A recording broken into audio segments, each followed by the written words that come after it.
The science behind the product actually is quite simple. We are trying to put our bodies in a kind of a cold shock and to request body to react on that shock and to do the best what it can to still alive, to keep itself alive, and even more than that, to try to rebuild itself, trying to fight with the cold.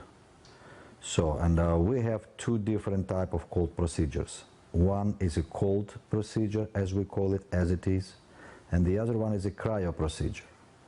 The difference between those two is actually in the temperature level. We call cold procedure all the procedures where the temperature through the procedure wouldn't go down more than, or let's say less than 166 degrees Fahrenheit, which is 110 degrees Celsius. And the cryo procedure is everything which is below that. When we say everything, we would like to say that the cryo procedure could be considered when we use nitrogen, liquid nitrogen, as a cold agent. Because the boiling temperature of the nitrogen is 196 degrees Celsius, which is approximately 330 degrees Fahrenheit. So nitrogen allows us to put the temperature that low. So the difference in the biological reaction of our bodies on these two different type of procedures are as follows.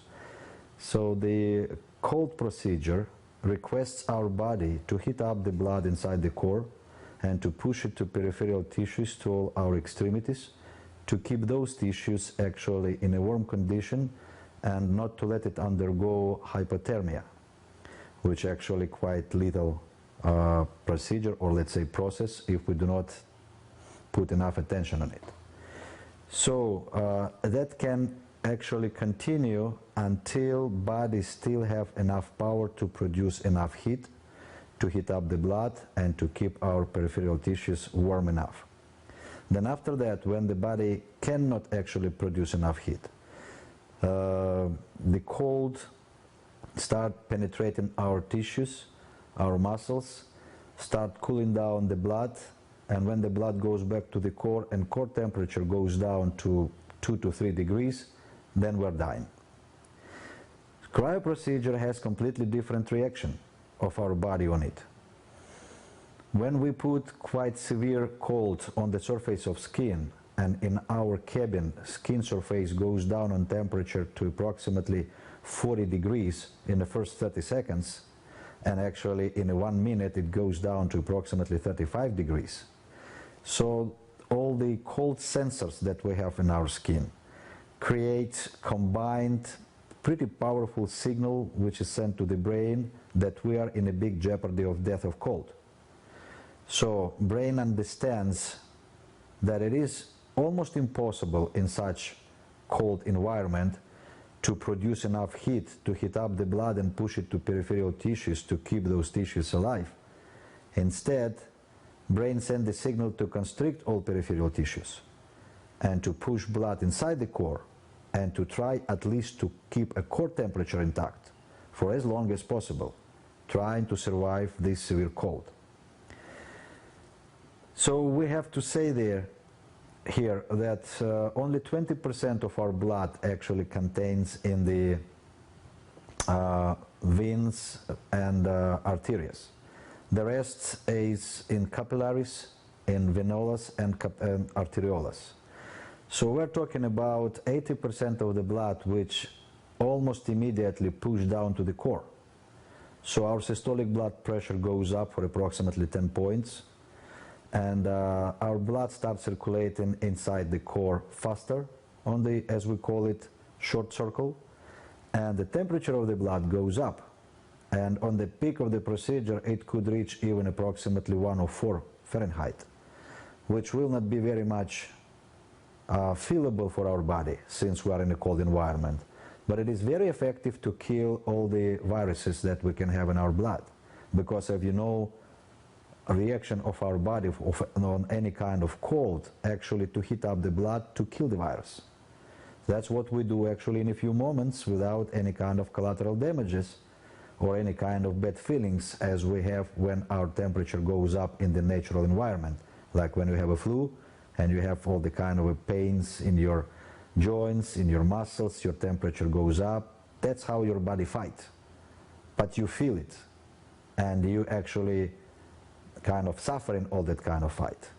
So but through 3 minutes of the procedure inside the cabin, you do not feel all that feelings, but you still have a positive results after all.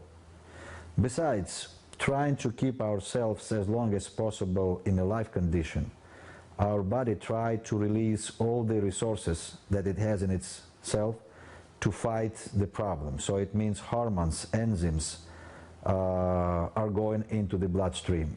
Oxygen level goes up in the bloodstream, and ultimately even hemoglobin level goes up after a certain number of procedures. So we actually have what we call supercharged blood, and that blood being circulating around our internal organs creates the wonderful environment for rehabilitation of our internal organs if they undergo any kind of problem in the past, and also to rebuild our organs if we're talking about cell regeneration. And then having all that in place, we actually have the great opportunity to start the original given to us by nature self-regulating processes in our core. Then when we step out of the cabin and the signal disappears from the skin surface and all our constricted previously tissues are dilated, the blood, which we know already with quite high pressure, goes back to peripheral tissues, and very often it can reach even those places which were not reachable before the procedure, like we're talking about spiked capillaries, spiked venules, and arterioles. So blood actually can open it again because of the nature of the blood and the high pressure. Besides, this supercharged blood helps us actually to withdraw all the toxins from under skin layer, which helps us actually to detoxify our skin. It helps as a procedure to produce more collagen, and collagen is very important for skin elasticity. It also increases metabolic rate in order to produce heat. And that's actually what we have on biochemical level of our, let's say, body. And we have two more levels which modern medicine does not even talk about. We're talking about energy level and informative level. As we have our blood circulating inside blood system, which is net for our blood, same net we have for energy, which we call meridians, 12 main meridians and a lot of collateral meridians. Those doctors who are acupuncturists, they know what I'm talking about. And just 5-6 years ago, acupuncturists were considered as doctors. So the same thing we have for our informative level or information exchange level, which we call nerve system, which is also net. So we know from the law of physics that if we get electric wire and heat up one end of it and cool down the other end, electric current will appear in that wire because of the difference of the temperature. The same thing happened with our energy system. Main meridians actually are buried inside our bodies, but collateral meridians goes to the surface. Actually, main meridians also end up on the surface, but not that much as collateral. When we have temperature on the skin surface goes down to 35 degrees Fahrenheit, and we still have 98.5 degrees Fahrenheit the temperature inside the core, that big difference on the temperature on two ends of one or any of collateral meridians, including main one to the certain extent, creates a heavy energy flow inside our body. So not only we actually push our body to start producing enough energy to feed our internal organs, but also we flush away all the stagnated energy, or as we call, clogged knots. So these knots, if they are clogged, they do not let energy go through, and if energy cannot reach organ which is supposed to be fed by this energy, organs start dying. And let's say we have spleen, which is lack of energy. It starts dying, and we do not know about that until it manifests itself on the biochemical level. But that's too late, because organ is almost destroyed. And even if using modern medicine we start eating or consuming any kind of medication trying to help the spleen to work at least somehow, we're just fighting symptoms. We do not know where the source of the problem is. And we know now it's just because there is not enough energy to support that spleen operating. So after that procedure, or let's say set of the procedures, because nothing can happen after one procedure only, we can actually help our body to recreate the, let's say, manufacturing of the energy, and also to open all the ways for the energy to go and reach the final destination, which are our organs. On this point we can stop talking about energy, and actually we covered 2 levels out of 3. We covered biochemical level and energetic level. So now we can go to the most important level, which is informative level. So if you ask anyone on the medical, let's say, environment, from the doctor who just finished university up to the very famous doctor, how immune system works, they will say no, they do not know how. They know it works, yes, but how? Nobody knows. Immune system, it's a part of informative system of our body, which tries to help us to recognize who is intruder, who is alias, and if it is intruder, to find the way how to fight it out.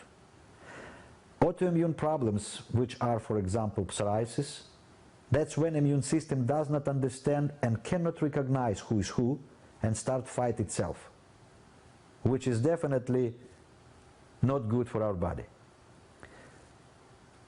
Someone from the medical environment may blame me that I do not use proper words to explain things. Could be right, but what's the reason for me to use those words which they use, not have an opportunity to explain anyway anything? So I'm just explaining it from my point of view, and from the point of view of those who consider cryotherapy is a very helpful, let's say, procedures to help ourselves to come to the point of original self-regulating processes that we have been given to us by nature. That's the most important thing about cryotherapy. It doesn't have any collateral damages because it doesn't do anything to the body. We do not treat anything, we do not cure anything. We just ask our bodies to start operate the way which nature ordered them from the beginning. And if we can undergo that level, so I'm pretty positive we can get very positive results trying to help ourselves to heal itself. That's actually how it works.